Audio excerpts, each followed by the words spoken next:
Buddy, this segment is being recorded in 2025. It involves one of our own journalists here in the region, quite quickly becoming one of the veteran journalists of this area, and that is Joseph Pete. I will read the dedication to his new book.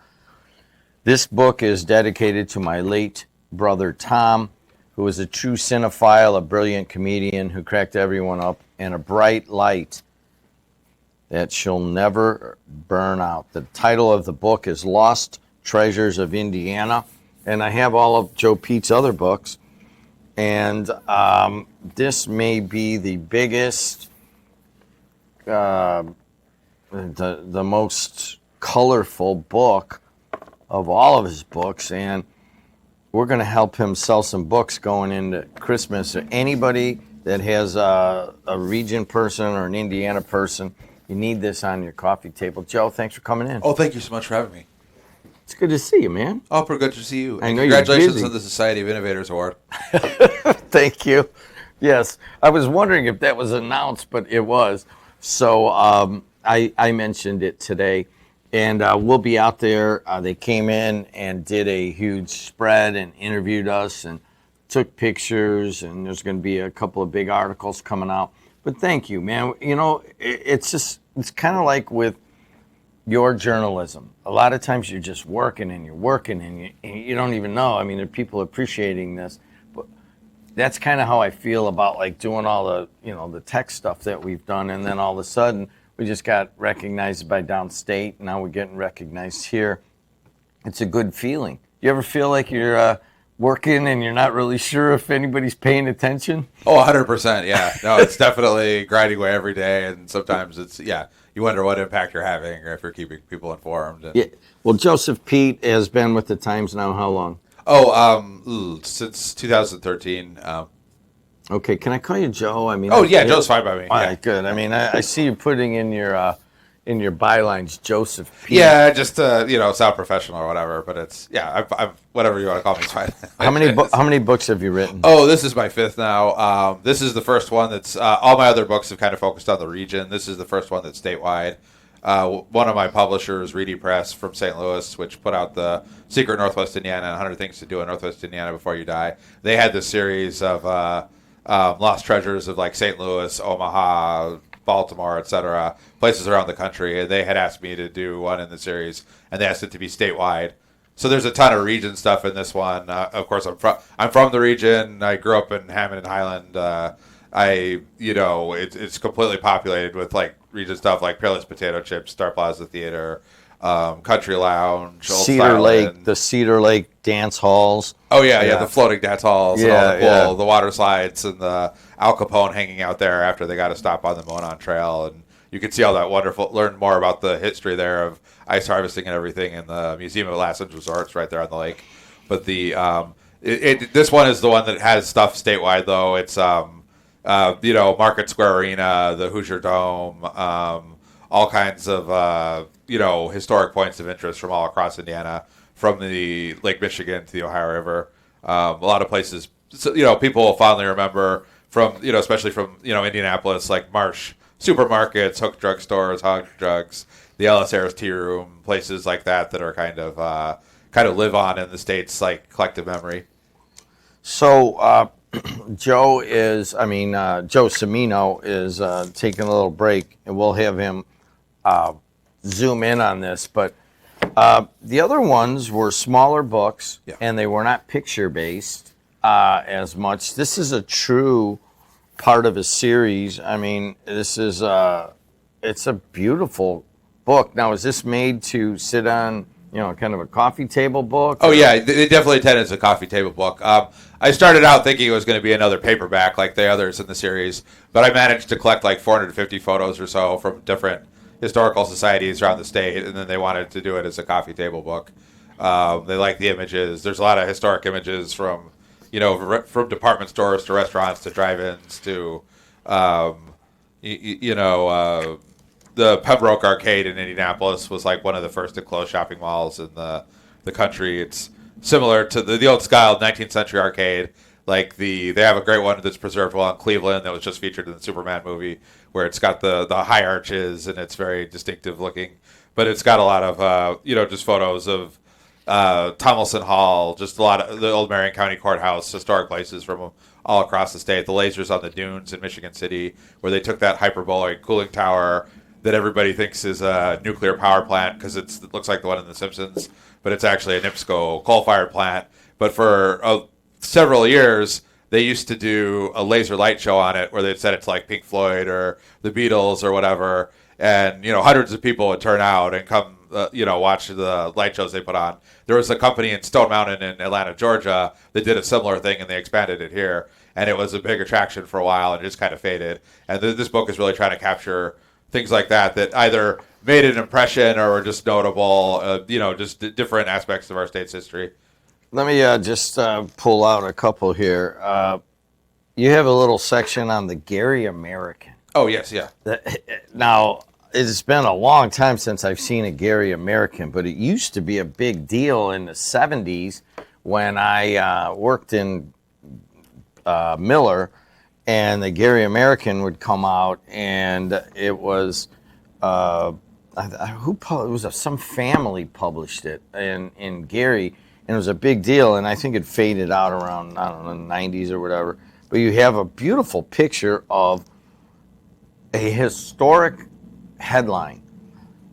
Hatcher demands elimination of discrimination as K's equal Negro 68 seating. I mean, anything with Hatcher is major, is major history, but you actually had the paper. How'd you get that picture? Oh, yeah, research-wise on the book, I had to do, I reached out to libraries and historical societies and museums across the state, and part of it was gathering photos. I got the photos from tons of different sources. A lot of them were, like the Indiana Room in the Gary Public Library, the Lake County Historical Society. I would just hit up I had an idea for what I wanted to include in the book, and I made sure to reach out. So I've lived all over the state. I'm from Northwest Indiana. I grew up here. I've been with the Times for a long time now. I spent most of my life living in the region. But I lived in Indianapolis for a few years. I worked in the paper there. I went to school down at IU. I lived in southern Indiana. I've traveled all over the state. I've been to every corner. I've been to all the little weird museums, including ones that are featured in the book that aren't around anymore. We've had ones here like the Dillinger Museum, the Mascot Hall of Fame, like the College Football Hall of Fame in South Bend before I moved to Atlanta. Like the Lincoln Museum in Fort Wayne was great before they just dissolved it and gave part of it to the state society. But I had an idea of the kind of stuff I wanted to put in the book, but I still reached out to the historical societies to make sure I wasn't omitting anything that was too major. It was only 200 pages I was given, so I couldn't include everything. There's still stuff I kind of now beating myself up for not including. But I would reach out to the historic societies and find out what pictures they would have. There was treasure trove of great at the Gary American I got from the Gary Public Library. But some of it, like Poco Muse and Westchester History Museum in Porter County, gave me some great stuff, like on Littleville, the Littleville attraction that a steel worker had built a miniature town, complete with an oil refinery, a baseball stadium, all kinds of little houses, and it was a big attraction during the 30s and 40s before the rubber shortages in World War II eventually kind of put it out of business.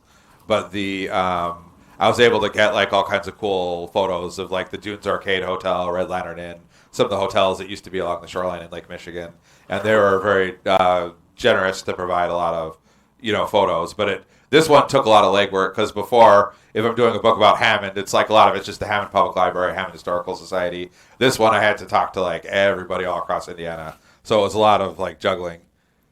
So we're talking to Joseph Pete. I think what we learned is I got a brand new microphone and that it picks up the other guy, so I need to tilt it a little bit there. So thank you for those that are saying that. We're talking about lost. Don't cover it either because it echoes. What's that? Don't cover it either because it echoes. Okay, Lost Treasures of Indiana by Joseph Pete.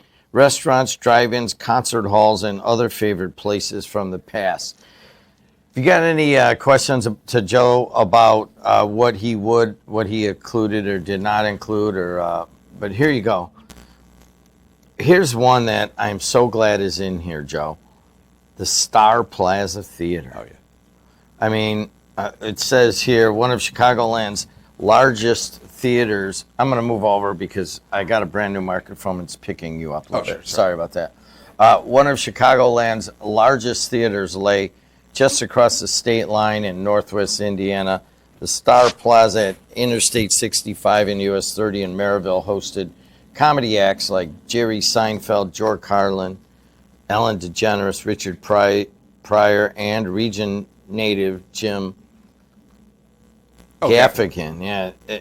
You also mentioned Bob Dylan, and I got to say to people that the best concert I ever saw in my life was a Tuesday night when Bob Dylan came in and played the Holiday Star.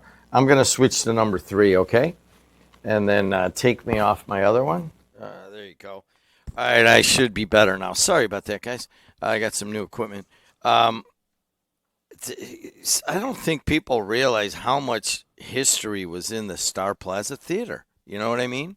Oh, It's absolutely. crazy. What did you? I'm sure you did some research on it. What'd you find? Oh, absolutely. Well, yeah, this is one example of like this is kind of an extension of the work I've done as a journalist too, because I was fortunate enough I was unfortunate that it closed, but I was able to cover the historic closing of it and talk to like Charlie Booker and get to do some in-depth interviews and tour around it, like when it and talk to people like the Oak Ridge Boys when it finally when they decided to close it. But no, it was obviously hugely significant. The White family built it as the Holiday Star. They brought in like Donna Sumner at the height of her fame for the like opening an act, and it had some of the biggest names in entertainment all throughout the 80s, 90s, and so forth. And it was I think it was the second or third largest theater by seating capacity in all of Chicagoland. But part of the problem why it ultimately closed is like a lot of the economics of the music business. Like they used to make a lot of money from selling CDs and vinyl records and tapes, and that's kind of gone by the wayside with streaming. So now they depend heavily on the concert revenue. So a lot of the concerts that before would have been in a more intimate kind of theater setting with good acoustics and so forth have been moved to places like the United Center or Soldier Field, and they do like a lot of stadiums and arenas now, particularly the bigger acts that can fill them. So that really was kind of not necessarily the death knell, but it really hurt a lot of the smaller theaters like the Star Plaza. Because they're just not going to be able to pack in 18,000 people like the United Center, and but they did have a kind of a comfortable, like they were my understanding is they were profitable even up to the end. They kind of brought in acts that they knew people liked. They brought in regular acts like Weird Al Yankovic, who would come by every couple of years. Whether they're a consistent draw, they kind of kept the overhead low, but they were eventually looking at, the facilities were aging, both the everything there. The Twin Towers were aging, the Radisson Hotel was aging, the theater itself was aging. They were really looking at redeveloping the site, which unfortunately didn't ever come to fruition. But Bruce White had a vision for how to kind of prep the site and what to do with it for the next generation, and it never did come to pass. But they were, it was obviously implanted in many people's memories. It still has an effect today. I mean, it was like the home for the symphony. They had their big concerts. They had their big Christmas concerts there. They've since moved to a church on the border of Crown Point and Maryville, but they're still looking at like venues where they can kind of, pack that many seats as they used to. They started doing the Hard Rock. The Hard Rock has in some ways replaced the Star Plaza. They are booking a lot of the kind of the top tier music acts that the Star Plaza used to, people like the Killers and so forth. But a big difference is it's a casino, so it's over 18, whereas the Star Plaza had a lot more sort of family entertainment, like I saw Disney Barney. on Ice. I saw Yeah. Barney there. Oh, absolutely, yeah. They can't do that unfortunately at Hard Rock. As great a facility as it is, but they can't do a lot of the family stuff that they used to. And the Star Plaza also, one of the great things we lost in the region when we lost it was a big opportunity for a lot of the both like community theater and then the high school kids. They would have the graduations there, but they would also have some theatrical productions, and it was a chance to, whether it was kids playing with the symphony or it was theater, they got a chance to be on a professional theater stage. They got to be in the spotlights. They got a real world-class experience that there's nowhere currently for them to get. Joe, And I know we've talked about it before, but we actually have a program now where we have like 16 podcasts. And the reason I say that, and I keep bringing it up to you, is I'm going to put you and Adriana together just to talk. I don't have anything to do with it. It's run by all these students. But I feel like your depth of knowledge of each of these attractions or events or iconic museums and that have all closed, it's almost like you could just push a button and you know so much about all of these things. I mean, how do you go about getting that depth of knowledge to write a book like this? I mean, you've got probably 300 different ones, maybe different things mentioned in here. Oh, absolutely. And you could talk about each one of them, I'm sure. Well, the region ones I'm a little bit more familiar with than some of the other ones. It was just kind of I was either loosely familiar with it or I was loosely familiar with it or I was just discovered it for research, because a big part of the book too is geographic representation. Like there's a ton of stuff. Lake County is the second most populous in the state, so there's a lot of like Northwest Indiana stuff. There's a lot of Indianapolis stuff. But I also tried to make sure to include every corner of the state, every city, Terre Haute, Anderson, Muncie, places from Columbus to New Albany, to make sure the whole state geographically was represented.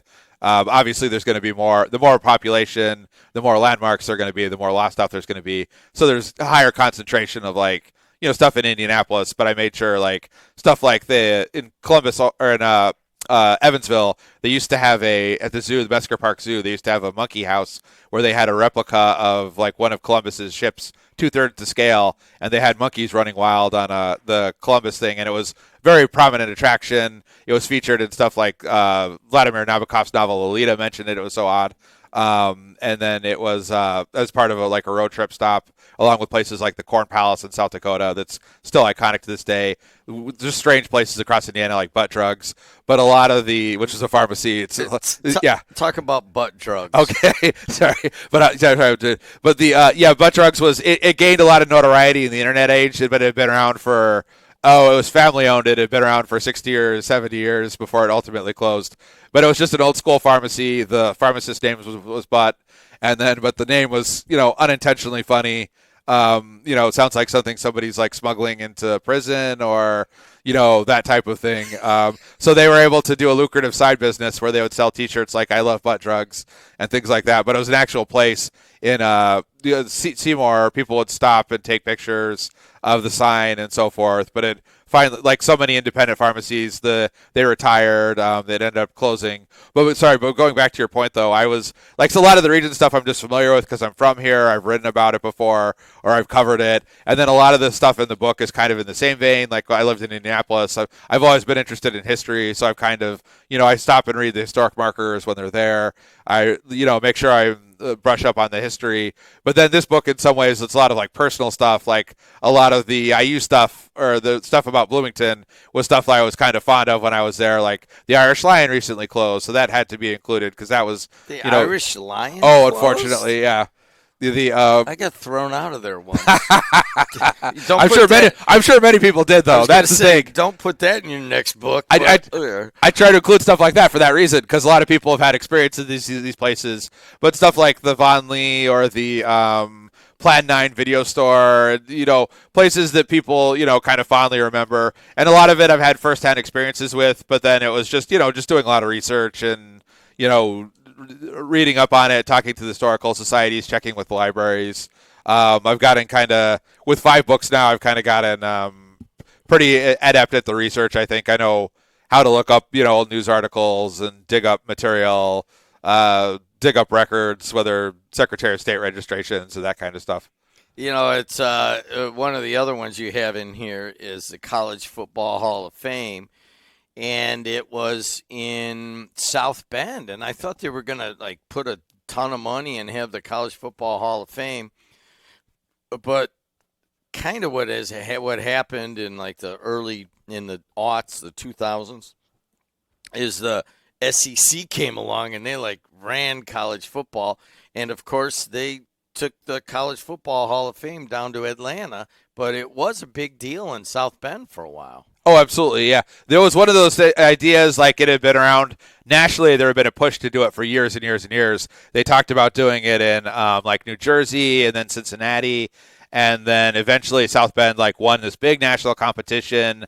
They put it downtown. You can still go there. There's still like half of a football field in downtown South Bend with the goalposts and so forth, where they still haven't redeveloped the site yet. But it was a pretty big attraction. Obviously, it was drawing a lot from like Notre Dame game days and that kind of thing.